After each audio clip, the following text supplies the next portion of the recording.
सास की दुकान। लक्ष्मी जी की दो बहुएं थी, सुमन और राधिका, और दो बेटे, अजय और सुशील। लेकिन लक्ष्मी जी के बहू बेटे उनको अपने साथ रखने को तैयार नहीं थे। बहुओं के तेज स्वभाव के चलते लक्ष्मी जी को अपना ही घर छोड़कर एक किराए की कोठरी में रहना पड़ रहा था। कुछ दिनों से उनके बेटों ने उन्हें पैसे देना भी बंद कर दिया था। ऐसी स्थिति में लक्ष्मी जी ने अपनी जमा पूंजी से एक छोटी सी दुकान खोली। एक दिन शाम के वक्त, अजय सुनते हो, तुम्हारी माँ ने दुकान खोली है। दुकान अब इस उम्र में दुकान पर बैठेगी वो। अब क्या किया जा सकता है, माँ की तो बुद्धि सठिया गई है। मोहल्ले में मजाक बनाएंगे सब हमारा। अरे जेठ जी, इसमें परेशानी क्या है अगर सासू माँ ने दुकान खोली है? हाँ, राधिका ठीक तो कह रही है। अपनी दुकान पर बैठी रहेगी, कम से कम हमें परेशान तो नहीं करेंगी। हाँ, वैसे बात तो ठीक है। खुद के दो पैसे कमाएंगी तो कभी कभार हमें जो खर्चा देना पड़ता है ना, वो भी देने से बच जाएंगे हम लोग। फिर किस बात की परेशानी, खोलने दो माँ को दुकान, हमें क्या।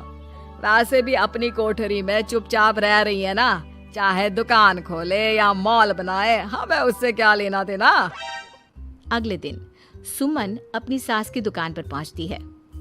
सासू माँ, आपकी दुकान में शक्कर है क्या? शक्कर जरा 1 किलो दे दीजिएगा। हाँ हाँ बहू, है ना, लो बेटा। 1 किलो क्यों, 2 किलो ले जाओ। सोच लो सासू माँ, घाटा हो जाएगा आपको। पैसे नहीं देने वाली मैं।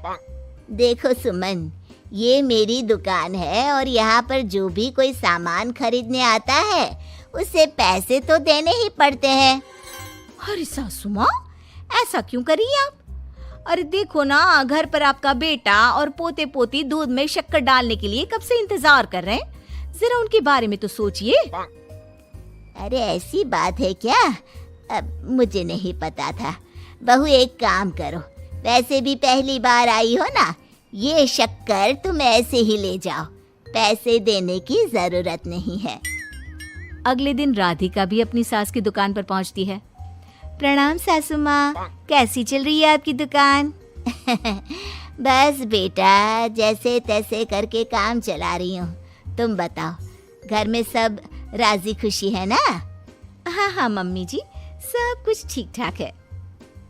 बताओ राधिका बहू, कैसे आना हुआ? कुछ काम था क्या? वो ना मम्मी जी, मुझे जरा 5 किलो आटा चाहिए था। मेरे पैर में ना बहुत दर्द है, इसलिए बाजार तक जाने में ना तकलीफ हो रही थी। घर पर बच्चे भूखे बैठे हैं, सोचा आपसे ही ले लेती हूँ। हाँ हाँ, क्यों नहीं बेटा, ये लो 5 किलो आटा ले जाओ। हाँ, लेकिन मम्मी जी, आपने जिठानी जी को शक्कर फ्री में दी थी, तो मुझसे भी पैसे तो नहीं लेंगी ना? हाँ, अच्छा ठीक है बेटा, कोई बात नहीं, तुम ऐसे ही ले जाओ, बच्चों से क्या पैसे लेना। कुछ दिनों के बाद लक्ष्मी का बेटा अजय दुकान पर पहुंचता है। कैसी हो माँ, दुकान तो अच्छी चल रही है ना तुम्हारी? सब मोहल्ले वाले तारीफ करते रहते हैं। अब क्या करूं बेटा, तुमने तो मुझे सहारा दिया नहीं, गरीब माँ को घर से बाहर निकाल दिया। कुछ तो करना पड़ेगा ना अपना पेट पालने के लिए। वो माँ ना बहुओं की बहुत चिक चिक रहती थी। अब देखो कितनी अच्छी जिंदगी है तुम्हारी, खुद कमाती हो, खुद खर्च करती हो। इससे अच्छी भला कोई जिंदगी हो सकती है क्या? हाँ बेटा, दिल को बहलाने के लिए तुम्हारी ये बात भी सही है, लेकिन कोई बात नहीं बेटा, मैं खुश हूँ। अच्छा माँ, मैं क्या कह रहा था, जरा 500 उधार तो दे देना।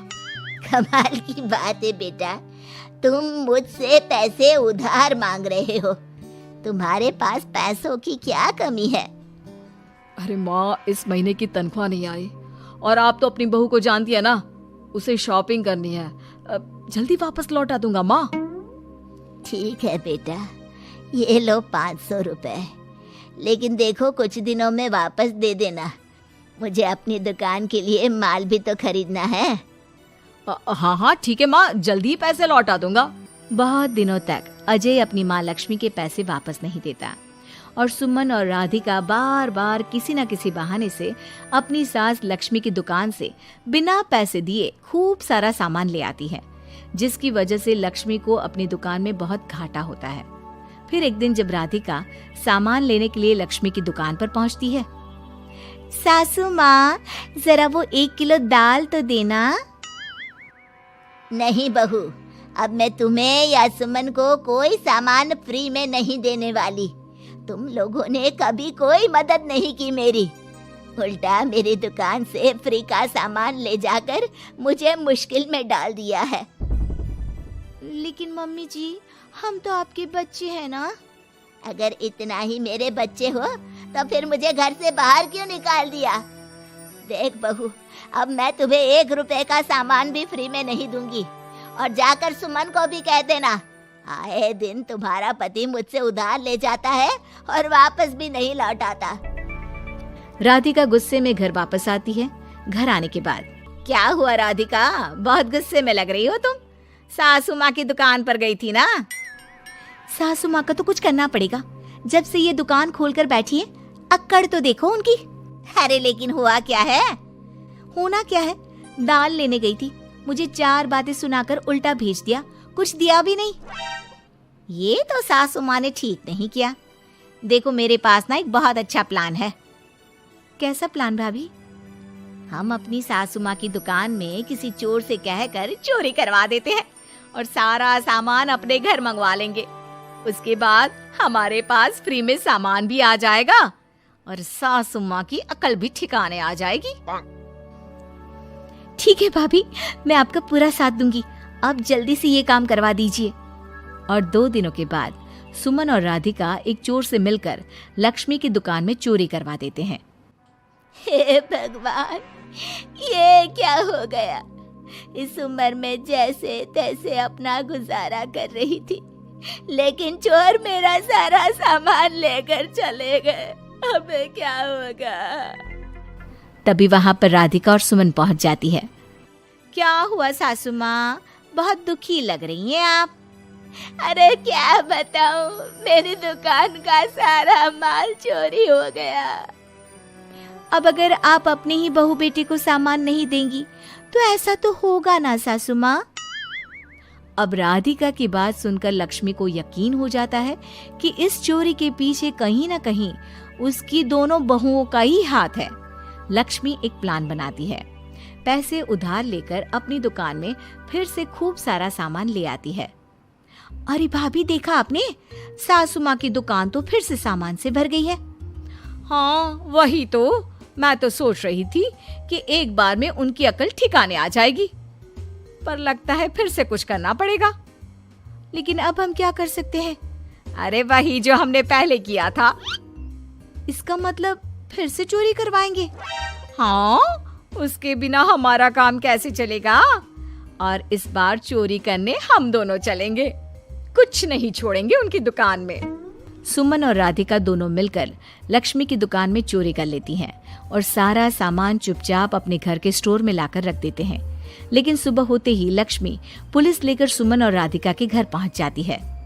इंस्पेक्टर साहब, मेरी इन दोनों बहुओं ने ही घर में चोरी की है। अरे ना ना इंस्पेक्टर साहब, ये हम पर झूठा इल्जाम लगा रही हैं। अरे हम क्यों इनकी दुकान में चोरी करने लगे? माँ, आपको शर्म नहीं आती अपनी बहू पर झूठा इल्जाम लगाते हुए? हाँ माँ, हम आपके बेटे हैं और ये आपकी बहुएं हैं, आप ऐसा कैसे कर सकती हैं? लक्ष्मी जी, क्या आपके पास कोई सबूत है? अरे इंस्पेक्टर साहब, आप इनकी बातों में मत आइए। ये हमारी माँ है और इनकी दिमागी हालत ठीक नहीं है, इसीलिए तो हमसे अलग रहती हैं। इंस्पेक्टर साहब, मेरी दिमागी हालत बिल्कुल ठीक है और मेरे पास इन दोनों के खिलाफ बहुत बड़ा सबूत है।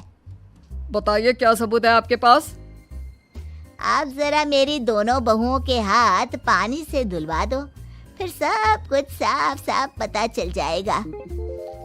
अरे हाथ पानी से धोने से क्या होगा माँ? आप दोनों मेरे सामने अपने हाथों पर पानी डालिए। जैसे ही राधिका और सुमन अपने हाथ पानी में डालती हैं, उनके हाथों का रंग लाल हो जाता है और ये देखकर सब लोग हैरान रह जाते हैं। अरे ये क्या, तुम्हारे हाथों का रंग अचानक से लाल कैसे हो गया? क्योंकि मैंने अपनी दुकान के सारे सामान पर एक तरह का केमिकल लगा कर रखा था। मुझे पता था जो भी चोरी करने आएगा वो सामान को अपने हाथों से उठाएगा और उसके हाथों पर रंग लग जाएगा। अरे माँ, आप तो बहुत चालाक निकली। इसे चालाक नहीं बेटा, बुद्धिमान कहते हैं। और जिसके तुम्हारे जैसे बहू बेटे हो उसे थोड़ा बहुत तो अपनी अकल से काम लेना ही पड़ता है ना।